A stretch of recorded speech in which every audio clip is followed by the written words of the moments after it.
I may hold the world record for the most outrageous homeowners association nightmare, having my house bulldozed by an HOA I wasn't even part of. It's not exactly the kind of achievement you hang on your wall.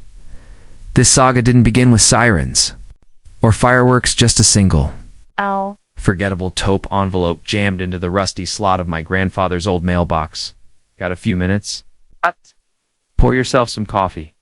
This is a story of suburban tyranny, staggering arrogance, and cold justice. A ride that starts slow and ends in handcuffs.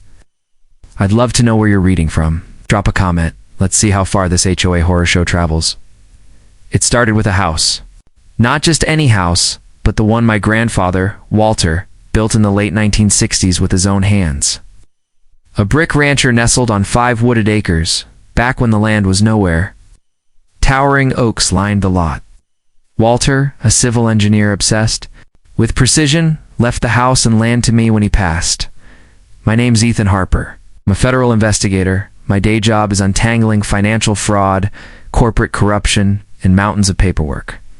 I live 2 hours away in a city condo. So for a year, the property sat empty while I dreamed of restoring it. I'd drive out twice a month, mow the lawn, breathe the clean air, peace. Then the developers came. One swooped in and bought the 100 acres behind Walter's property. In a matter of months, it became Meadowview Estates, a grid of identical beige houses with chemically perfect lawns. They also brought something else, an HOA, and at its head was Karen Mitchell. We didn't meet face to face at first. Just her signature, massive and overconfident, stamped at the bottom of that topal envelope. Printed on heavy, over-designed HOA letterhead. The letter welcomed me to Meadowview Estates and demanded $600 in overdue HOA dues, plus a $50 late. I laughed. Honest mistake, right? I sent a polite response explaining that my land parcel for 7B12 was never part of their development. I included Walter's original deed, a county plat map, and politely asked they update their records. A couple weeks later, another envelope arrived. This one wasn't polite. It claimed I was now in violation of multiple HOA rules for my mailbox, my non-compliant red door, and, incredibly, the untrimmed oak trees. Fines had jumped to $750. That's when I realized this wasn't a mistake. It was deliberate. I called the number listed. A board member answered and informed me the HOA president doesn't take calls. I explained again that my property wasn't part of their community. Her reply, according to our records, it's included in Phase 2 annexation. If you have a problem, come to a board meeting. Annexation. That's impossible without my notarized consent, which I never gave. I pulled up county records.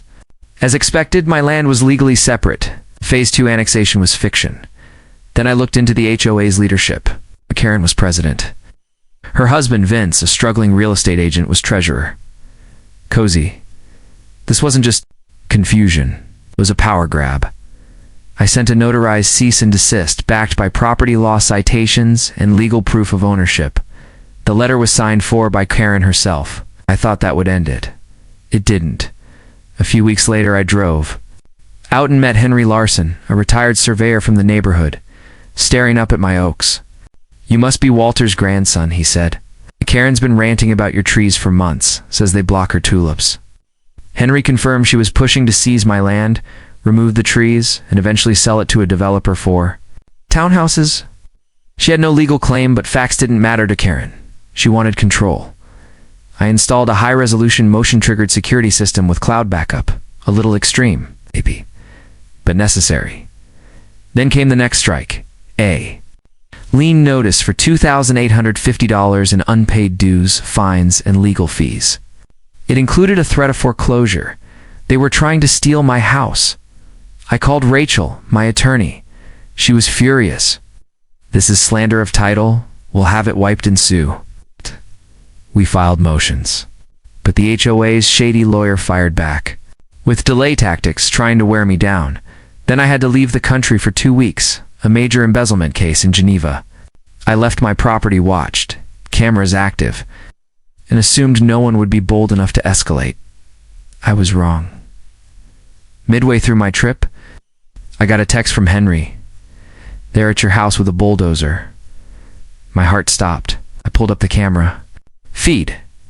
There it was. A yellow bulldozer on my lawn. Karen Mitchell was out front, directing the crew like a dictator in heels.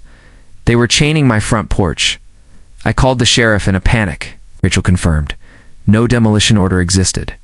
No court judgment. Just pure criminal destruction. The porch went first. Then the house. By the time I got home, my grandfather's home was rubble. A sign was staked in the dirt. Future site of Meadowview Heights, an exclusive community by Meadowview Estates, HOA. It was insanity. Karen had faked a court order, complete with a forged judge's signature and seal. She used it to trick the demo company. That was felony territory. Rachel and I launched a two-pronged war, a civil lawsuit for $10 million and a criminal case that I personally built. I documented everything. Photos, footage, the forged order. Henry gave me more. The developer, Marcus Tate, had bribed Karen. Vince was embezzling from the HOA. I tracked down the demolition company owner. Tony, he admitted Karen gave him $15,000 in cash and swore the order was legitimate. I got his affidavit. He became a key witness. We called a board meeting. I requested a spot on the agenda under Parcel 47B12 resolution. They assumed I'd be begging. Instead, Rachel served the board with the civil summons that afternoon. I brought a projector at the meeting. Karen smirked. Vince postured. Residents sat in folding chairs sipping coffee.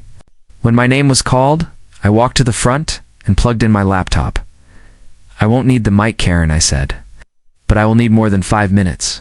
I laid it all out, step by step. Fake annexation. Forged lien. Fraudulent demolition. Gasps echoed as I displayed the fake court order beside a real one. Then came the $15,000 cash payment. When reported in the treasurer's update, I added, staring down Vince. Karen stood up, screaming for security. I pulled out my badge. I'm a federal investigator. This isn't slander.